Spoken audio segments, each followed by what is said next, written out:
A gracious good day. This is Tommy Halstead, Coach T. Welcome, fellow students and professors, to our second in a series of 3 videos on the Automotive Mega Sim simulation. This is the second video, which is on decisions after your first decision, or an advanced look at those decisions number 2, 3, 4, 5, and 6 or 7 if you're in the Mega Sim that includes the mergers. I've got a very special video today for you as you enter into either your first or your second decision. And we're interviewing and working with Paul Waterman, our course lead and textbook author and initiator and creator of the Model Sim, Harvard GCU Model Sim. This video is being made in 2024, and if you're currently one of our students, um, this second series of the 3 videos, I take the role of your role as a student and ask Paul questions about the more advanced decisions after the first few decisions within the simulation. The whole idea of this model simulation started, half a century ago with Michael Porter at Harvard. And I was in one of his original classes. And since then, those first 3 sims have blossomed into over 500 simulations now. And the one that you're involved in right now, the Automotive Mega Sim, is by far the largest worldwide. It is the most accurate, the most complex of any of the simulations that you'll do in your business career, whether you're a student or an executive taking the simulation at one of the CFO seminars. I'm currently teaching as an adjunct at Harvard GCU. And if you're one of our Harvard GCU students right now, in addition to this second video, if you have made your first decision, you will be getting individual personalized videos for your teams, red team, purple team, yellow team, that will help give feedback on those decisions. Or if you want to contact me, if I'm a guest lecturer, or if you're talking through one of the other GCU professors or channels, you can always email me at modelsimprofessor@gmail, and I'll respond within a day or two. Of course, if you're one of our current students right now, just post in the forums or text me or message me. Watch this video, if you will, please, to the end, because there's a nugget at the end that's important in terms of automation and some of the other questions that we get all the time. Now, if you have not yet made your first decision, if you're just starting the Mega Sim, if you're in a strategy class or a business writing class, if you're at Harvard/GCU, this is probably your capstone class, the final class for graduation. Or you may be an executive taking the course, or maybe your final MBA course, part of the final exam and process. Now, this particular video, there are several different versions of the Mega Sim. This is for the students, specifically edited for the students of the 8-week course online. So if you're in the 15-week course, you'll see references to additional decisions to the 5 decisions you make in the 8-week course. And those other 2 decisions have got to do with mergers and acquisitions. They allow you to sell plants, export cars between different countries, regions, and even dealerships and networks and regions. If you see edits where we stop the interview and then move on to another piece or flip the page or do a transition, it's because as Paul and I discuss this, and as I ask the questions as a student and he answers them and shows us how these advanced decisions are made, there are aspects that had to do with mergers, acquisitions, 15 weeks, and you'll see some of those on the switches in the video and the visuals, and they're not germane to the 8-week online course, so that I edited those out to save you time. Finally, if you have not yet watched the first 2 videos, which are on YouTube, they're the beginning videos before you make any decisions. And although this can be too, you can you watch this in advance before you make your first decision, but you also have to watch those 2. If you look below in the description, you'll see links to those 2, and they're basically number one, how does the dashboard work? What is the mega sim and how do I navigate it? How do I get around it? Which is key. You can't do anything else if you know how to navigate the sim. And then the second one is, how do I make a basic decision? Because for your first decision, there's no information on competitors. There's no reaction to the market. There are no adverse conditions like recessions. There are no indices, the gas price index, the business index. There are no forecasts. So it's you can really make that first decision in 20 minutes. You assign your car line people, your different your low cost, um, your low cost or your eco-friendly or your image or your family vehicles, one to each member on your team. They can give recommendations and you can make your first decision. Now, you can be the winner or the loser. It doesn't really matter. That first decision can actually be random. Let's just slide the sliders for marketing and for engineering and fill in the boxes and see where it goes as a starting point. Uh, Also, please, if you're with Harvard GCU in one of those courses, you can be come in last at the worst possible and still get an A in this course because it's not whether you win or lose in terms of your competition with the team. It's how you align with your annexes, your strategy, and what you do in your final paper. It's a business writing course as well as strategy. So you give presentations, and you'll see that in this video, how important it is to make considered decisions, whether you win or lose, because there are factors that we cannot control with recession, gas prices, competitive reaction, that no one can predict 100% what's going to happen. That's how the real business world works. So have no concerns about that. It's important that you show up and you validate on time because we can't run the sim if you don't validate. Now, since we did the original course, now they're in CapSim and in Harvard. Harvard alone has 255 different simulations, from ethics to my doctoral field, which is in nuclear simulation of world peace, nuclear war, that kind of stuff, as well as the advanced economics. By far, of all 500, this is, as I said, the most popular, the most realistic in the world. So congratulations for me making this point. When you look at the first two videos, the basic ones, you will see how do you work the sliders, and you'll see that coming here too, but these are far more advanced.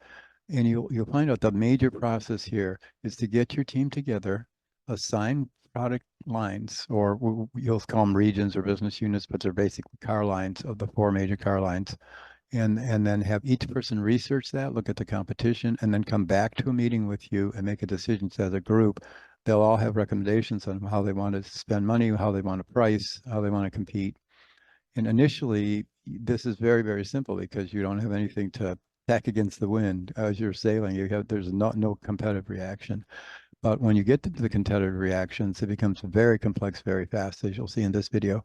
So these are the intermediate. It's still the same process. You individually study your own car line, do the analysis, dig down with the competition, look at the market, see what's going on, and then you come back to your group and make recommendations. And then as a group, you decide on the corporate switch and those types of decisions. So that process is the same, whether it's beginning, intermediate, or advanced.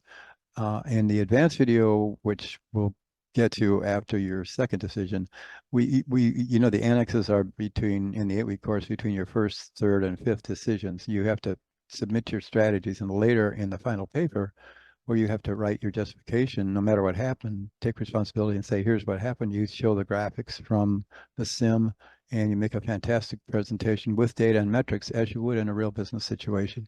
You can't just walk in and say, here's my ideas. You definitely have to have metrics behind that. So this course is fantastic in showing you how those metrics work, working with Excel and whatever program you end up working with, in our day job.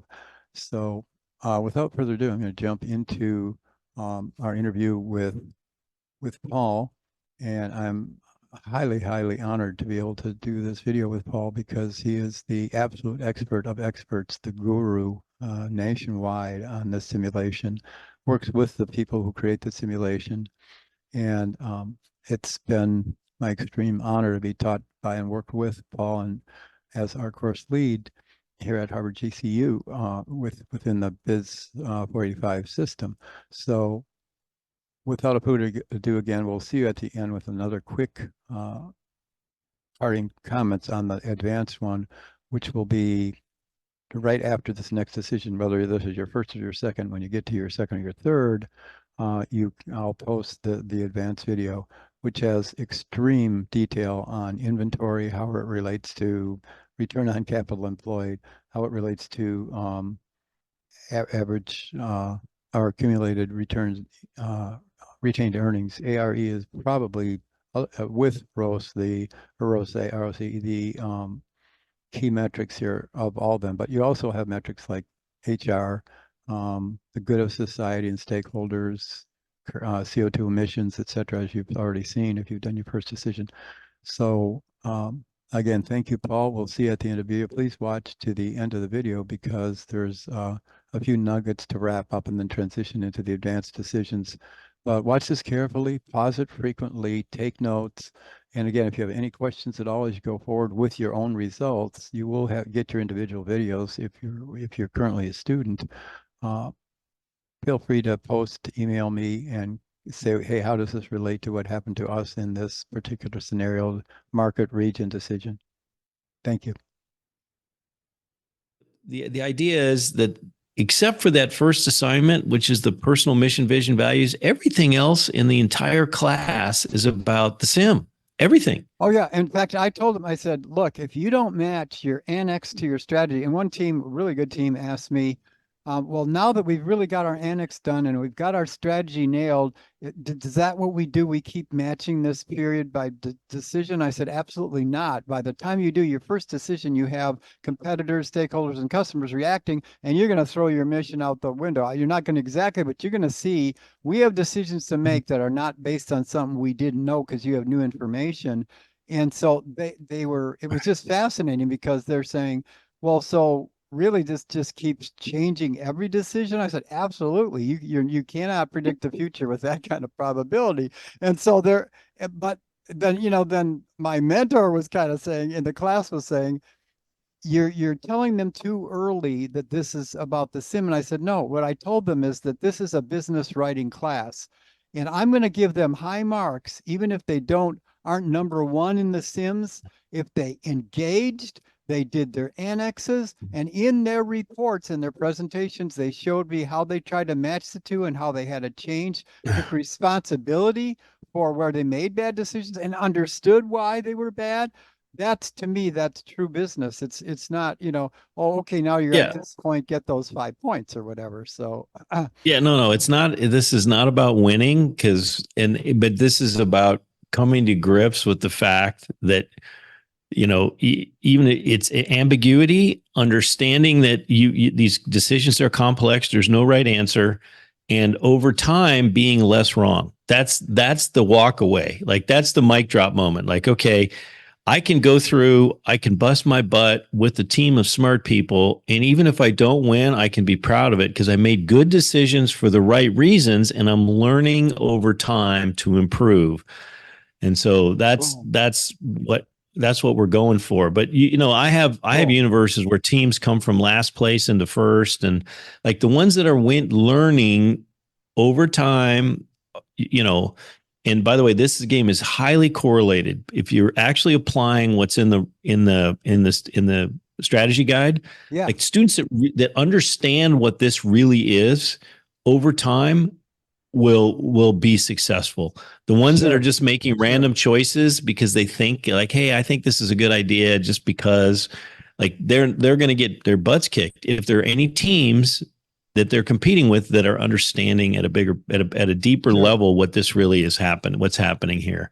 Well, I've seen that already. I've got a couple of teams with quants on them that are saying, hey, we're starting to get to see even just one decision. They're saying, wait a minute, where the instructors have been telling us over and over and over again to watch ARE and ROCE and watch the financials and not just the marketing. And yes, engineering is very important, but how does it tie to CapEx and inventory and your turns and how much you're carrying on your balance sheet? If you don't look back at the financials, you're going to really not seeing what's going on underneath everything.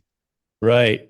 Now let me show you. This is the process This is the process that I recommend the teams go through. Okay. So I logged in as one of my teams. Oh, cool. Okay. I recommend, and you can walk through if you're going to do a video and post it. Yeah. They should always, they're going to get to their landing page and they always want to understand these ratios first. Okay. So, they have the indices. Okay. Sure. Production cost, gas price, because the game gave them a starting point and it also gave them a lot of starting point for natural market growth, right? Yeah. But that doesn't mean it stays that way. It changes over time. And so the very first thing is, okay, what's happening with the business index? Okay, what's happening with the business index? What's happening with the production cost index? What's happening? That's step one. So after you run it, every team should go. And if let's say you've got a team where you've got, 4 people and each one of them is an expert at one of the markets. Yeah, that's what I The did. very Yep. the very first thing they should look at is these indices. Okay, what do we think is going to happen next year? Okay, what do we think is going to happen next year? And then what I suggest they do is they go to the markets page. Okay, and if one student is the family expert or the low cost expert, they need to now do a deep dive on low cost about what's happening. They can look at their sales relative to their competitors. They can look at the price relative to their competitors. They can look at their marketing expense. And by the way, if someone was paying you, if this were the data you had and you were in a car manufacturing business and you were the analyst, it would take you 40 hours to get through one of these. Oh, Like there's absolutely. just so much information there. That's why it's not possible to have a team all get together on Saturday and kind of talk through it and figure out there's just no way.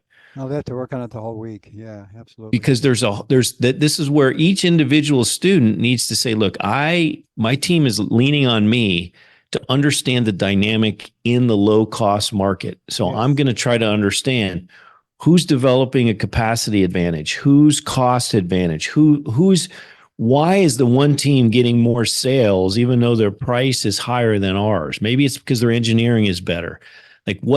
This is the kind of analysis that each individual does, and then they bring it to the team, because you cannot do that as a team. It's way too much, okay? Divide and conquer. And so, all of these data points, and by the way, right? So they can look at all of these things, plant capacity, who has what capacity. They can see, all of this kind of stuff. And then market overview, same thing with the market overview. What you're looking for as the facilitator is coaching them. What you want to have is the orders and the sales be somewhat aligned. Close, yes, as close as you can get. Absolutely. When they're not, yeah. when this happened and when it went from 299 and the orders went way down, or the sales went down, but the orders went up. Yeah, they're spending too low cost there. and they're spending too much money. Yeah. On marketing. Yeah, that's right. And so tell them this is, you might want to make a note of this. The marketing expense per unit sold is a really good KPI. Engineering, and so marketing expense per unit sold, not per unit made, not gross number, per unit sold.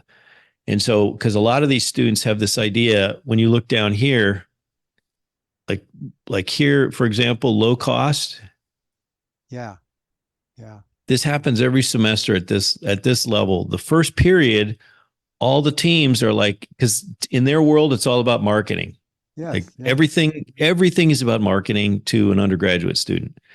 And they don't realize, because it clearly says these customers don't respond as well to marketing. You can't just any dollar you spend to create a demand that you cannot. So every dollar here, every dollar that this universe spent to create this gap right here, got burned up in the fire. They flushed it down the toilet. Threw it away. Yeah, that's it. That's all that happened. couldn't produce it. And so you're either not making the right car or you're spending too much money marketing and you've wasted the money. Because if you don't turn that into a sale, a profitable sale, you're wasting money.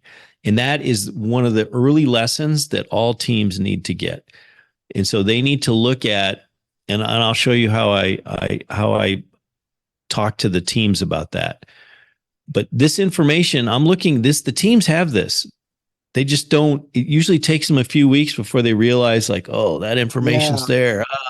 No, Hey, I'm glad you're recording this, because I can grab a couple screenshots of a couple future fake things that aren't their game, but shows this is what's going to happen in the future. You have to not just look at this according to one line and one strategy. You really have to forecast forward of where this can go. And then it's the light bulb goes on by saying, oh my gosh, yes, if I track this and I don't watch all three of those moving parts, the sensitivity is not going to matter unless I see what the sensitivity is connected to and I get the production at the same time. That's really cool. right. And so what they want to do is they want to understand this dynamic, like who's getting the market share, what is their ability to fulfill the demand, like which team. And I always suggest students look at the delta. Like it doesn't matter. It doesn't, if you say, look, I want to try to understand what team increased their orders the most. They may or may not be profitable, but you try to then back calculate what did they do between decision 1 and decision 2 to increase their order growth. Like, so just look for the delta and then find the team that lost a lot of orders. Like they went from having a lot of orders to no orders. What decisions did they make that resulted in them losing a bunch of orders? Orders, yeah. And then they have to say, okay, who got the most sales? What decisions did the teams make that got the most sales? What decisions did they make? Who lost a bunch of sales? Who has no sales? What decisions did they make? And so this is where they find out price sensitivity. This is where they figure out marketing sensitivity, engineering sensitivities. So they want to look at winners and losers, and try to figure out what decisions did they make. And all these, by the way, they can see right here, they can see who had the highest engineering expense. Did it turn into sales? CO2, do the buyers really care about CO2 or do you just think they do? Who is the low cost? So all this information is there. They just have to analyze it. Okay. Sure, So that's awesome. They don't. So just so I'm perfectly clear, they don't necessarily want to start looking at my team's numbers. They want to look at the market and all its competitors and find the outliers, high and outlier low. And it may or may not be them. And then try to figure out what decisions did they make that we can look at the financial statements because, right, they have the ability, company, once they figure that out, they can go to the financial statements for all their competitors and figure out all of these, how much money did they spend here? What was their cost of non-quality? What is their cost of goods sold? They can go and look at all their competitors and try to figure out what decisions did they make. That's why this is a strategy game.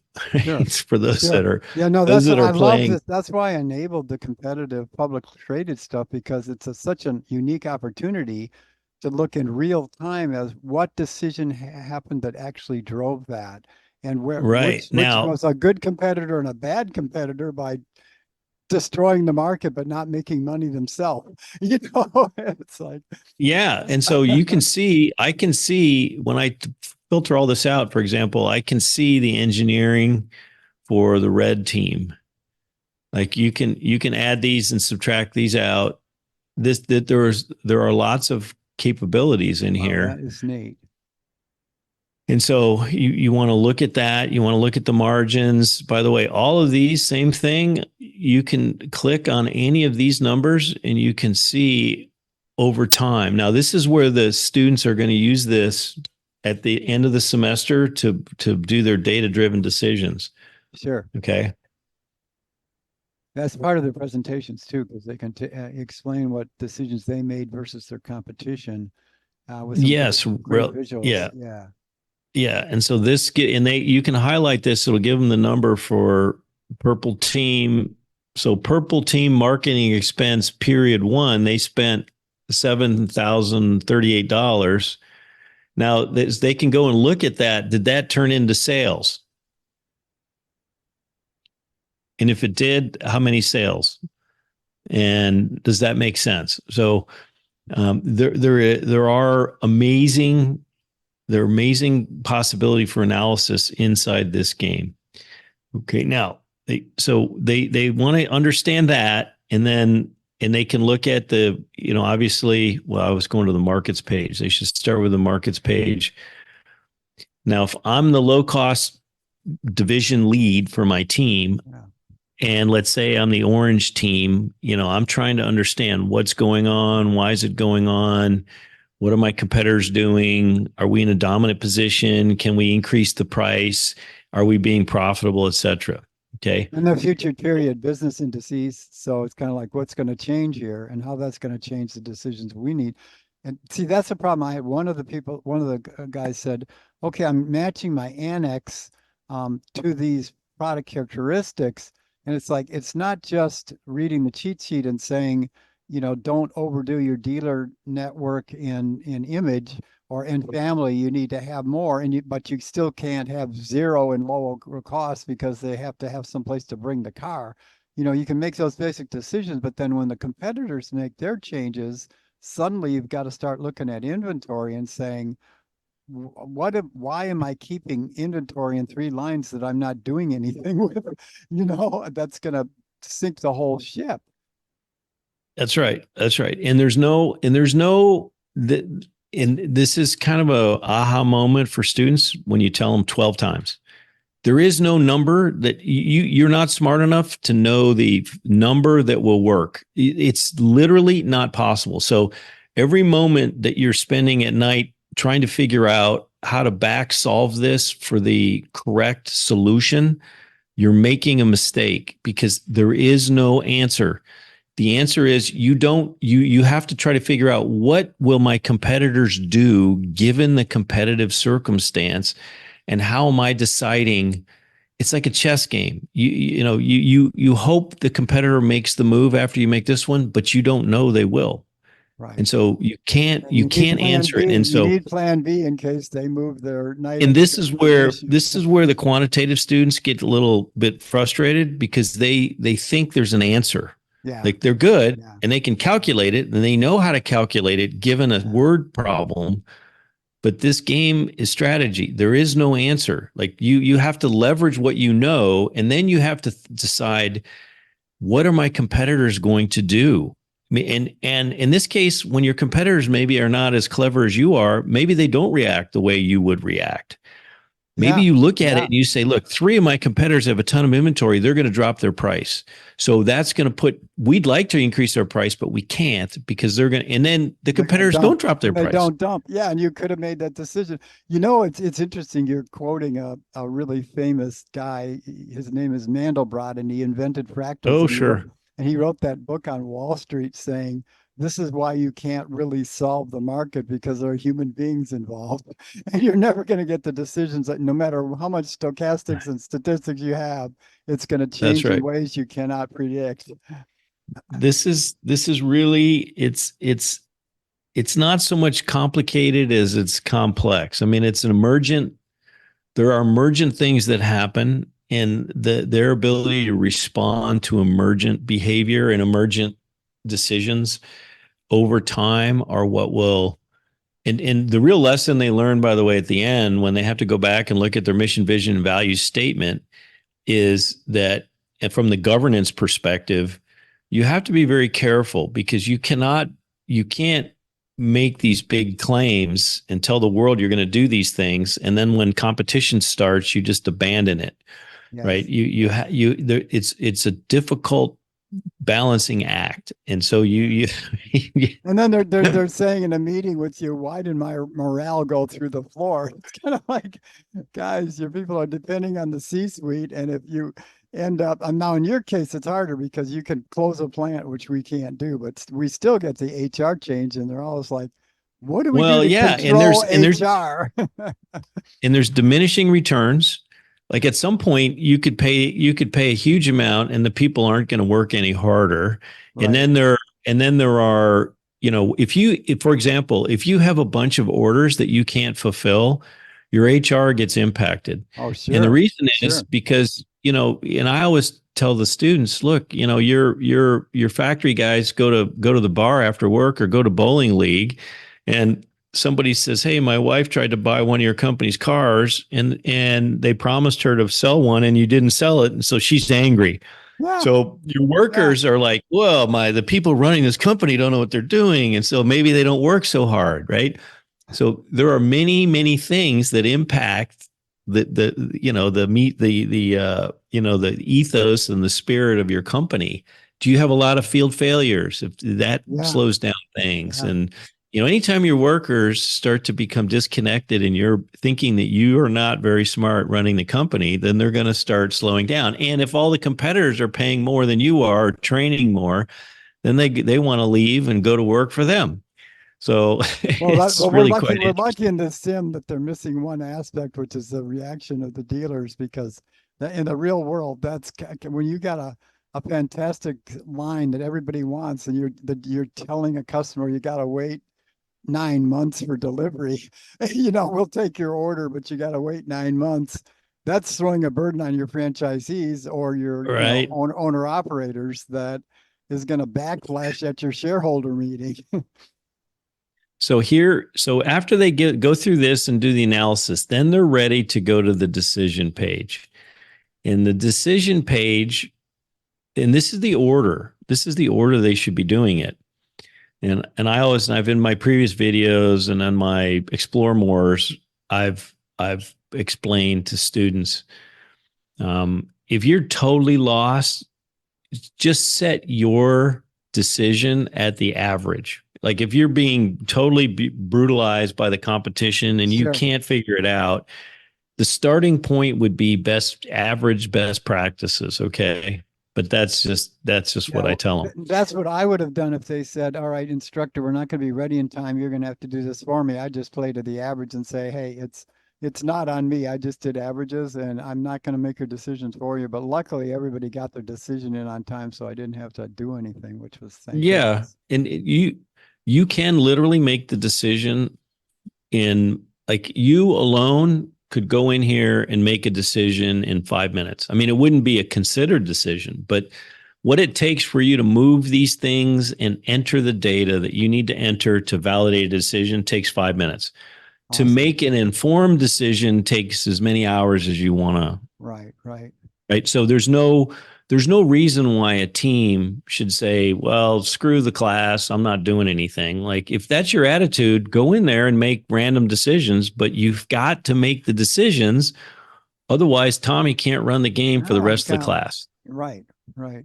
And I And was so trying to here's a explain that team that was number one after the first decision, and then they oh my gradually gosh, crashed and they ended up back back at at number three. three. Cool. Uh, so, but let me show you. Well, that's So important. I'm glad you did that. I've got to take a quick clip yeah, of and that it's and and show it's them. almost always because the competitors didn't sell their inventory. And Ah, so they're number one because their return on invested capital is sure, higher than everyone else's, sure, sure. and there's just not enough track record to they didn't have enough sales to impact some of the other things, and so Yep, it's a false sense of security. Don't get too cocky about being yep. number one after the first decision for sure.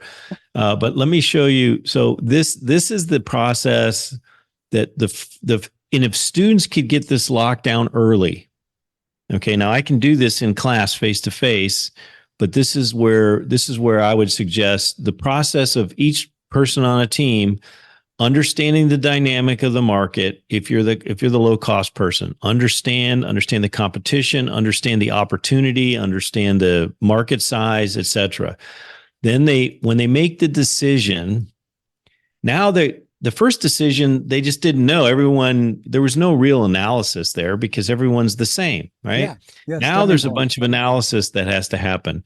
But when they go to the budget, this is where the teams screw up. So these boxes here, they have to decide, okay, there was 695 demand last period.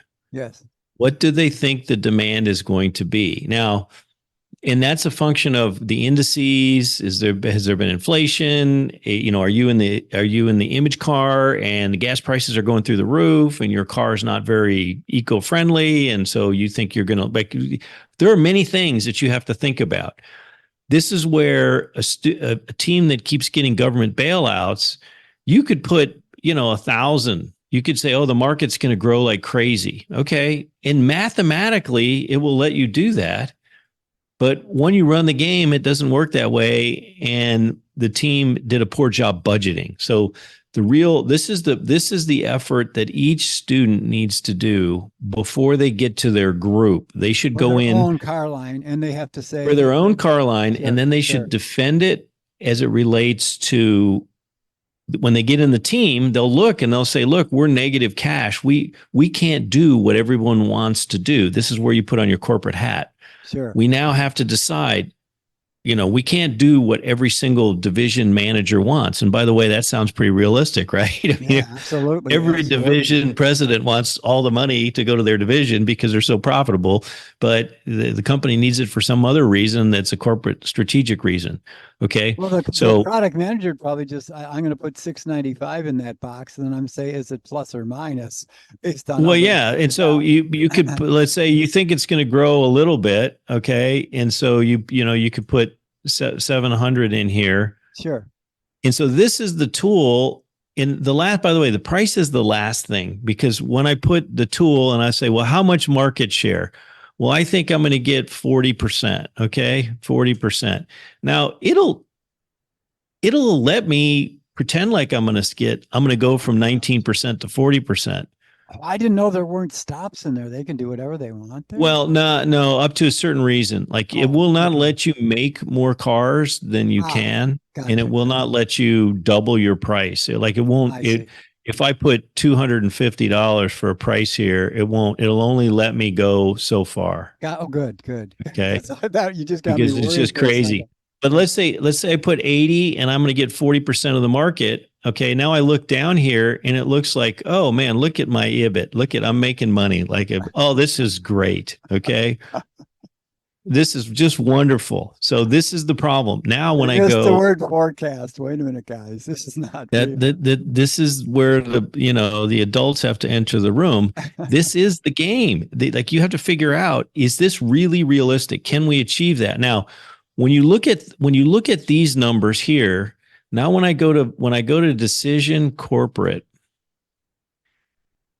these numbers, low cost, are literally this is just a summation of each of the 4 business units. That's all that this sheet is. So if I've done a really conscientious job and I have reasons to believe I can raise the price to $80 and I can get 40% of the market share, and I've thought carefully about that, and I agree this is right, then they go down here and you look and you say, okay, do I have enough cash to make this cumulative set of decisions? And by the way, if you've done that, then this is ready to be validated. Validate. It's validate. I can say validate. Okay, do you want to validate? Are you ready? Send your decision. Yes, you can validate. So it's called validate. Wow. But the trick is the budget.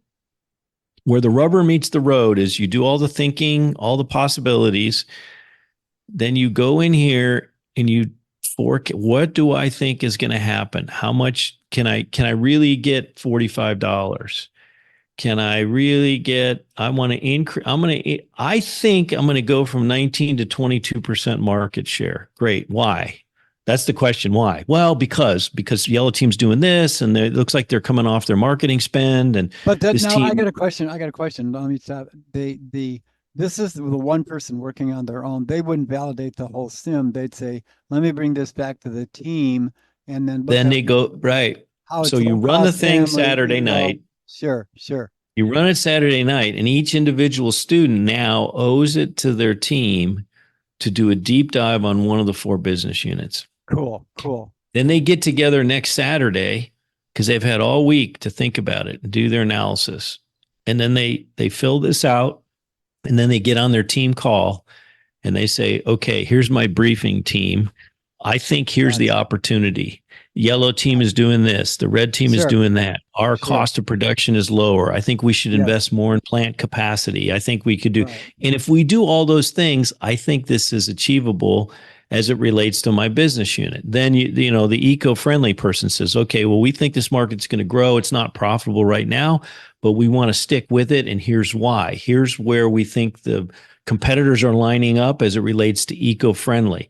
Okay, then the image person goes, then the family person goes. Sure. Then they all switch hats and they say, okay, gang, you go to the corporate sheet and you say, can we do all of that? And the answer is going to be yes or no. And it's almost invariably, when you get to the corporate page, this is going to be a negative number early in the game. Oh, yeah. And you're going to have to say, aren't we going to get rid of some of the inventory that's sitting there killing us like a millstone on our neck? Yeah. But by the way, that's where you under decision business, if you have inventory, okay, you can see here marketing expense, inventory. Let's see. Yeah. Wait, let me look. Available for sale. So this is what inventory. This will show you the inventory. So they have to look, if they have 100 in inventory, and they're going to make 100 cars, they have to decide, can they sell 200? And if you can't sell 200 cars, why are you making 100 cars? Yeah, that's a disconnect with the forecast. You can't just forecast and say, I'm getting this share, I'm doing that without looking back at inventory. in an ideal world, you make, because your unit cost is the lowest when you're at 100%. Yes. You're right. And you're never at 100%, by the way. I mean, let's say you have the ability to make 100. You'll never make 100 cars. You might make 92 cars or 91, depending on field failure and how angry your workers are. There are all kinds of things that'll impact that. Well, they didn't understand also if you have high, I never understood this until you taught me one of our Zooms, that if they have a high field failure rate in their dealer network, they have to bring those cars back to fix them at the factory, which lowers their capacity. That's right. Throughput. Yep. That's absolutely right. And so that's the question is, now in a perfect world, you want to make all the cars you can and sell them profitably. Okay. The next thing is you want to make because your unit cost, for every unit less than max capacity I make, my per unit cost is actually goes up, right? Because the fixed cost is like 30%. Yeah. And so there's, if I make no cars, I still have an expense, right? If I make one car, I only make one car, and it's a very expensive car to make.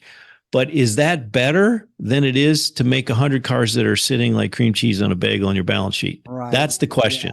Yeah, there's your CapEx. It's like, I'm going to take the hit on depreciation, let the plant back off, and then focus on the cars I can actually sell rather than building inventory. Yeah.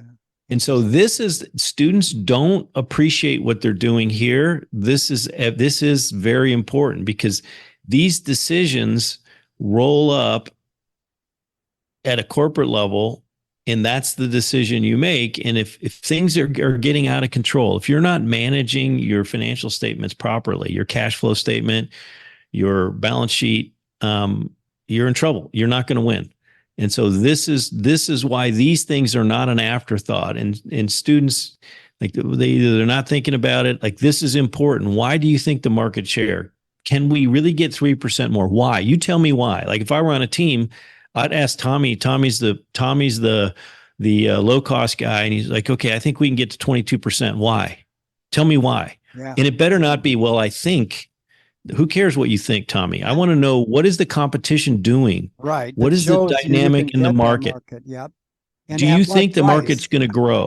Yeah. Yeah. At what price? Exactly. And then you say, well, okay, you might say we only want 17% of the market, but we think we have a premium car and we're going to sell that car for $47. Okay. And then you look down here and you say, okay, am I still profitable? Yes, I'm profitable. If we don't need the big market share, we need a small, but why? Then the question is why, given the competition? And this is where the students aren't very strong because they just think, well, because I like it, or it seems like Yeah. good. It feels right to me. Like none of those are good answers. They should always be, you make the case, okay, the market I think is going to grow from here to here because of gas price. Gas price is going up, which means that low cost cars are fuel efficient. That market's going to increase dynamically. Plus, three of our competitors are spending tons of money. I think that market is going to increase in size. Yeah. And Yeah. the truth is, we're not profitable now, but I think we can, because the market is going to grow so much, no one has the capacity to serve the market. We are going to increase our capacity a little bit, but I'd rather make fewer cars and make money. So I'm going to increase the price. Like, make the case to your team. And then the team gets to decide, okay, we're all now corporate strategists. Should we give Tommy the money or should we give the money to Right. Paul? Yes. Yes. And that's the decision under corporate. This is the calculation that confuses everybody as well. This is the facility investment. So once this top part is simply the summation of all the other sections. Like Sure. you Sure. don't make these variables were all made on previous pages. And so this is the way your budget looks. Now, will it actually happen that way? No. But if you've thought about it carefully, you're going to be, but that every budget person on planet Earth faces the same thing. Like, how many Yeah. cars are we going to sell next year? Like, Right. no one No knows. one knows for sure. You have to Absolutely. figure it out. Okay. Now, here is where this number is very confusing for students. This is the combination of two things. Your plant will depreciate, okay, by the 4%, 6%, or 8%. Between 4 and 8. That's Yep. Yeah. okay. And so what happens is if I don't put a number, I have to, and by the way, see this 140 right here? Sure. That's the number I would put that here. If I want the exact same capacity Just to next keep it year as I flat for have this year, capacity. Yeah. If you want I have to flat capacity, offset. at least have depreciation offset. Yeah. Yeah, I have to offset the depreciation. So it's a Sure. convention that they use in this game. Sure. Now, if I want to increase my production, then what I have to do is I have to add the capex per unit times now, because if I change the engineering, that changes, by the way. Oh, yeah. Yeah. Yeah. Like if I have a very expensive car, my Sure. capex per unit, if I want to build 10 extra cars, it's going to cost me more to build that plant. Oh, sure. So you have to look at your capex per car and add it to this, and that will get you your additional capacity next period if you can afford it, right? And that's always the question: can you afford it? And so this is where it's like, well, let's increase this one, this one, this. That's where they spread it around, and Sure. No. No, You're don't want much to better off average. Focus. Yeah. because economies of scale are big in this game, really Absolutely. big. Absolutely. If you get lucky and you pick the right business unit and your competitors collaborate and cooperate with you, you could be making a lot of money. The game is set up to be profitable, right? And Oh, so, yeah. but it's not going to be profitable if you smear things around because you're not going to be able to, like, you want to generate revenue in low cost so you can invest in eco. And then the other ones, you're just trying to stay alive. Okay. Whatever. And so that's the game. Now you don't have the cell plant No, in we're not on the yours, 15-week, but the one thing right? that's interesting that you said that in terms of the install base, the one element that's missing from the sim completely is R&D, and it's covered, I think, in engineering. I think that's where they kind of pick it up because it's similar of how the effects it has, but the capex and the capital allocation decisions, it's not only economies of scale, that's the key, but it's also in economies of the installed base. If you can spread over your R&D costs over a bigger installed base, the per unit going forward cost of that R&D is lower, and suddenly you can have more innovation at lower costs. And the way this sim does it, I haven't totally figured out, obviously, but I do think that they include enough of that in the engineering from I've seen those connections that that's where you've got to be careful with your engineering decisions and how many things it affects in terms of also plant capacity, CapEx, capital allocation, and that stuff, because engineering drives a lot of that. And I think these folks are smart that created this and said, well, we're not going to have an R&D department, but we are going to have that included in engineering over a larger base of sales rather than inventory sitting in the plant. Right. In many of these items, I have to look at the student guide, but they like if I change my number of models, my CapEx per unit is very expensive. Oh, cool. Versus these are not the same. Like if I go from 4 to 5, if I go from 4 to 5, I go from 33 to 34, right? Yeah. But if I go from 6 to 7, I go from 34 to 39. Yep. Wow. So these have different impacts. Interesting. And this is where they need to play with it and decide, do I have the right value proposition? Yes. Right. And so the students need to get out of this idea that like number of models isn't necessarily like I want 3 models. It's just 3 is less than 4. Like, do you want more variety or less variety? It's not a literal number. Yes. That is so insightful because that's what connects your proposition to your value chain. That's right. That is very cool. I think and it's just they're like probably doing comfort. that wrong. They're saying what connects the value proposition to the value chain. I mean, they're thinking, for example, like, well, okay, if I go from 4 to 5, am I putting leather seats in the car? Well, no. I mean, you're not being specific. You're just making it more generically comfortable, right? Or size, more cubic feet. You know, you're not adding 1.2 cubic feet of headroom. You're just adding more size. And by the way, the bigger your car, the less fuel efficient it is. I mean, there are many impacts on here. Yep. And so they need to get past this idea that like you're not putting you're not putting a spoiler on the back when you change the design. You're just making the design sexier. Okay, that's it. Yep. And then they need to know novelties are very expensive. Also, novelty 3 to 4.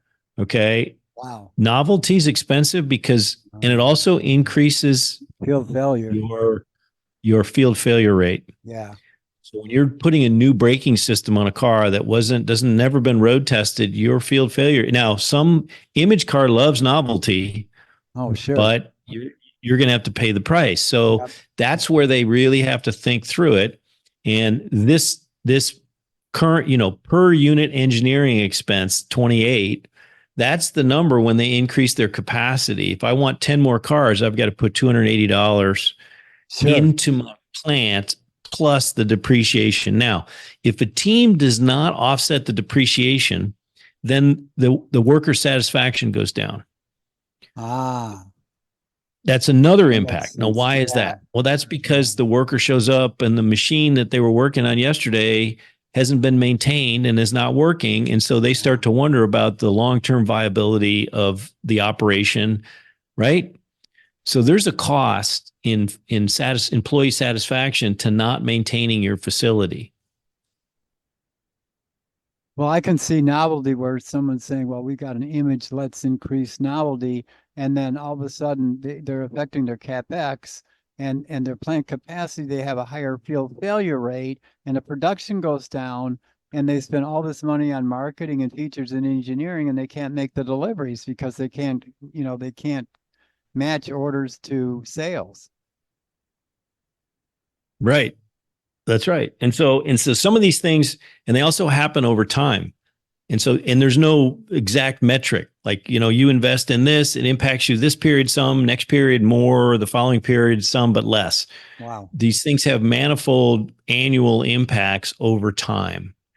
And so there's no one right thing. But this is the key, particularly for those teams that got a government bailout. What happened is whatever they put in, and you can look and see what they did. Go into each team, you can look at their budget.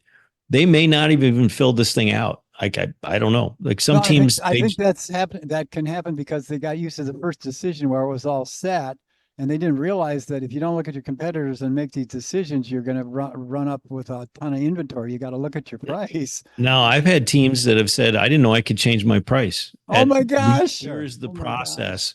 My suggestion is you all start with dashboard, make a 5 or 10 minute video and say, understand the impact, understand what does the cheat sheet say? What does the pre-reading say as it relates to these indices? Okay. Then what you want to do is if you are each student who owns one of the divisions, go to your situation and try to figure out what's going on. Try to understand the outliers, like who's doing really well, who's not doing well, and then try to figure out what decisions did they make which resulted in good or bad as it relates to demand, or as it relates to, there still has nothing to do with profitability, but it just has to do with just gross numbers like Yeah, deltas. Okay. yeah. Just look at their inventory, Okay. look at the demand and their Right. sales. Yeah, And then go through the pricing, see where everybody is on pricing, go through the engineering, go through the marketing expense, go look up, okay, what is the per unit sold? Red team spent $1,828. How many units did they sell? They sold 2 units. Okay, what's their per unit cost? Boom. Okay, now what does that mean? I don't know, but that's, once you have all those numbers on your scratch sheet, now you've got some idea. Now you go to your decision for your business line, okay? And see what the average of everybody else is. See if you want to tweak this with some reason why. Why do you want to do it? Understand your cost structure and then fill out your budget. Okay. The goal should be IBIT. Are you making money doing this thing? Right. If you're not making money, you've got, it better be in hopes that by period 5, you're making a lot of money because you're investing. Like, and if everybody else is losing money in the low cost, you've got to decide, do you want to, is someone paying you as the C-suite to lose money along with all your competitors? Like, is that is that your mandate, really? yeah. Try to at least lose less and then get to get to Right. profitability, not to lose more. Yeah, Now, if the whole class realized no one in this industry is making money, they would all, wink, wink, increase their price. sure, sure. But they don't quite get that message. No, They just want to, make stuff and sell it, and they're not right, focused on the profitability right, piece right. over time. But you walk through that with everybody, okay, and this is the macro picture. So this Sure, is, doesn't sure. matter who the competitors are. Yeah, Is the world serving up enough customers? And you can see here, I've got 500 demand and 600 capacity.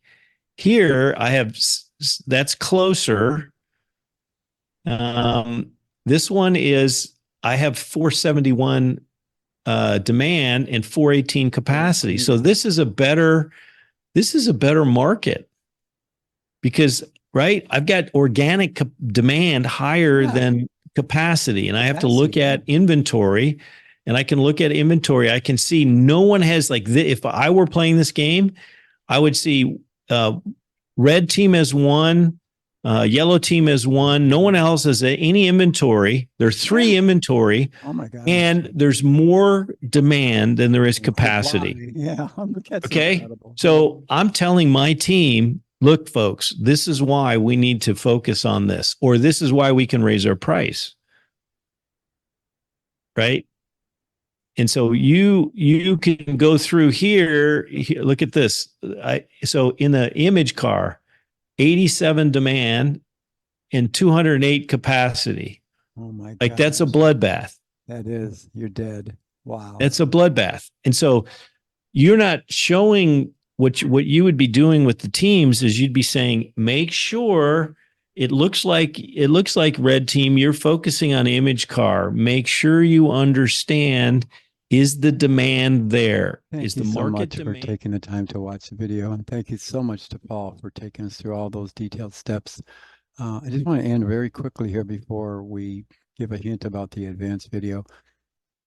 we're going to step back just for a second from the minute detail area of making decisions to the 30,000 foot level.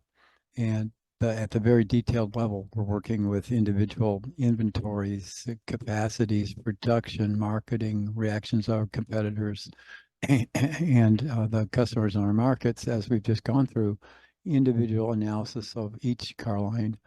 But at the 30,000 foot level, there are big decisions to make as you come back with your C-suite hats on after the individual decisions are made, which is who do we want to be? Back to our annexes, annex, 1 before decision 1, annex 2 before 3, and annex 3 before decision 5. How have that strategy changed in terms of the big picture of our company?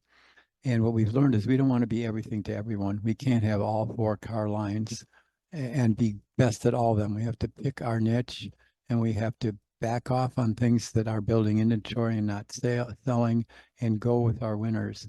And let me share my screen briefly to show you this just quickly. And within these ranges and these car lines, we know that there are growths in the market of -5%, +5%, what have you. So there are basic demand because of the trends in the market of these car lines and models. As we invest in marketing and advertising and increase features, that we can actually, us and our competitors can actually grow that market. So the decision that we are now have to make as a company, at a corporate level, is what are we going to do in terms of each of those decisions as a whole company, and where do we want to focus? And there's nothing, if we have a capital intensive business like this, there's nothing that can sink us faster than building high volume of inventory of high cost items. Margin is a different side of it. It's the cost of goods sold versus revenue, but not that delta, but the absolute cost of goods sales can be very difficult if you're selling high-end items and manufacturing high-end items. So the first decision, stepping back after all the other small decisions, is how can we can't be everything to everyone. Let's not have, all 4 lines trying to win in all 4 markets. Where are the opportunities given our competitors? Where do we want to specialize, and where do we want to invest our precious capital to serve that market the best, to be the low cost, high quality leader within that segment? And part of this is, as you make your first couple decisions, is taking this portfolio and morphing and evolving it into where you want to go. So the high producing but high cash cows, with your cows, your stars, and your dogs, and your question marks. This is a Boston Consulting Group portfolio model of managing your product portfolio. We use the money from the larger producing lines like the family or the image cars to fund the new up and coming stars with low cost or eco-friendly. And we evolve the company towards using the cash to invest for the future.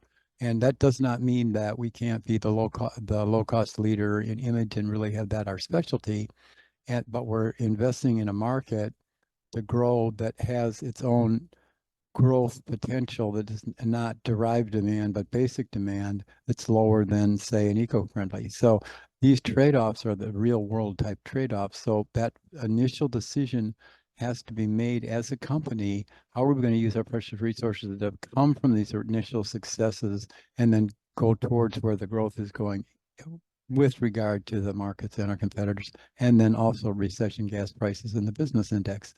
So that you do that 30,000 foot view, and then you back off to the business units and look in great detail at the ratios. Really, within the financial statements, what are the ratios that are driving this? How are the gaps between price and cost and competition building into store inventory or moving inventory in each line. And nothing can kill us faster than to build a lot of inventory and be holding it and being forced to lower prices. If we have a market that's doing well without having antitrust and calling our competitors, but we have good competitors, they're not going to get cutthroat and destroy the entire market, so no one can make money by dropping to the point where you're in a price war. They're going to say, look, there's enough room for everyone here because we can see how it's settled down and where the niches are. And we don't have to say, let's go head to head against blue team. We can say, hey, there's an opportunity here, and you're sending a signal. Competition isn't always killing each other. Competition is also cooperation. It's not direct call CFO to say, oh, that's illegal competition, but it's using the signals to say, let's send cooperative messages. We'll take that. You can take that. We'll get the best at this. The consumer wins. So competition is a back and forth, not only between let's go after them and win. It's also, hey, here's an opportunity together to hold up the whole market all together, do a great job with quality, and be the best at what we do.